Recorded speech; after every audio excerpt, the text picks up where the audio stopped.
बहुत समय पहले उदयपुर नाम का एक समृद्ध राज्य था। वहां के राजा प्रताप सिंह अपनी बुद्धिमत्ता और न्यायप्रियता के लिए प्रसिद्ध थे। लेकिन एक कमी थी, राजा को दान पुण्य में विश्वास नहीं था। उनका मानना था कि मेहनत से कमाई गई संपत्ति दूसरों को देकर बर्बाद करना मूर्खता है। एक दिन राज्य में एक रहस्यमयी साधु आया। साधु ने घोषणा की, इस राज्य का कोई भी व्यक्ति अगर सच्चे मन से दान करेगा तो उसे अनोखा वरदान मिलेगा। लेकिन दान में स्वार्थ नहीं होना चाहिए।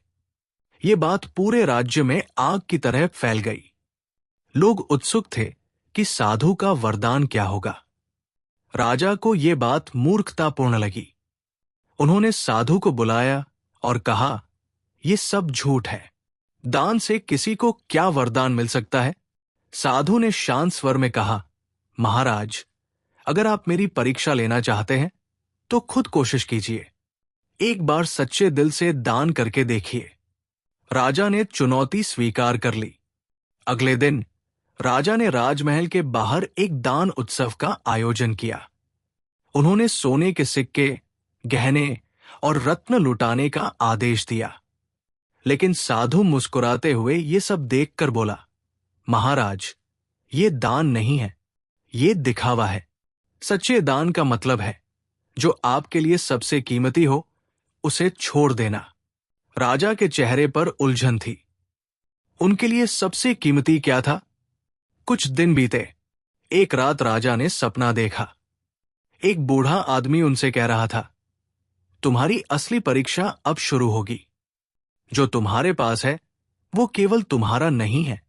अगली सुबह उनके राज्य में अकाल पड़ने की शुरुआत हो गई थी। लोग भूखे मर रहे थे। राजा ने अपना अनाज भंडार खोलने का आदेश दिया। लेकिन साधु ने उन्हें रोकते हुए कहा, महाराज, ये दान नहीं, कर्तव्य है। अगर सच्चा दान करना है तो वो दो जो तुम्हारे दिल के सबसे करीब हो। अब राजा उलझन में पड़ गए। क्या उनके पास ऐसा कुछ था? एक दिन राजा के बेटे युवराज आदित्य जंगल में शिकार के लिए गए।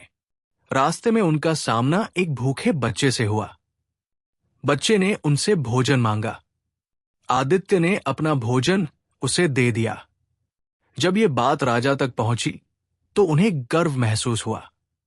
लेकिन उसी रात साधु ने राजा से कहा, युवराज ने भूखे बच्चे की मदद की, लेकिन वो तुम्हारा बेटा है। क्या तुम भी अपने बेटे को जरूरतमंदों की सेवा के लिए त्याग सकते हो? राजा स्तब्ध रह गए। उनका बेटा उनकी सबसे बड़ी कमजोरी था।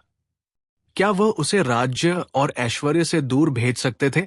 राजा ने पूरे दरबार के सामने घोषणा की, मैं युवराज को साधु की सेवा और जरूरतमंदों की मदद के लिए त्यागने को तैयार हूं। यह मेरा सच्चा दान होगा। फिर राजकुमार जंगल की ओर चल दिया। उसने वहां एक बूढ़े आदमी को देखा जो बहुत भूखा था।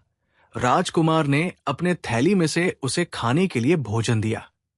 फिर थोड़ी दूर जाने के बाद उसने एक आदमी को बहुत सारी लकड़ियों के गट्ठर के साथ देखा। उस व्यक्ति को चोट लग गई थी, जिस कारण वो गट्ठर नहीं उठा पा रहा था। राजकुमार ने उसकी मदद की और अंत में वो एक गांव में पहुंचा और उसने गांव वालों की मदद करनी शुरू कर दी। एक सप्ताह हो जाने के बाद एक दिन सुबह जब राजकुमार ने आंख खोली तो अपने को महल में पाया वहां साधु पहले से ही खड़े थे। उन्होंने राजा से कहा कि राजा, वरदान पाने का सही हक राजकुमार को है, क्योंकि उसने बिना स्वार्थ के लोगों की मदद करी, जो एक अनोखा दान है। फिर साधु राजकुमार को चक्रवर्ती राजा बनने का वरदान देकर चला गया। दान का असली अर्थ केवल संपत्ति देना नहीं, बल्कि अपने स्वार्थ और मोह को त्यागना है। जब दान में प्रेम और करुणा होती है, तभी वो सच्चा दान कहलाता है।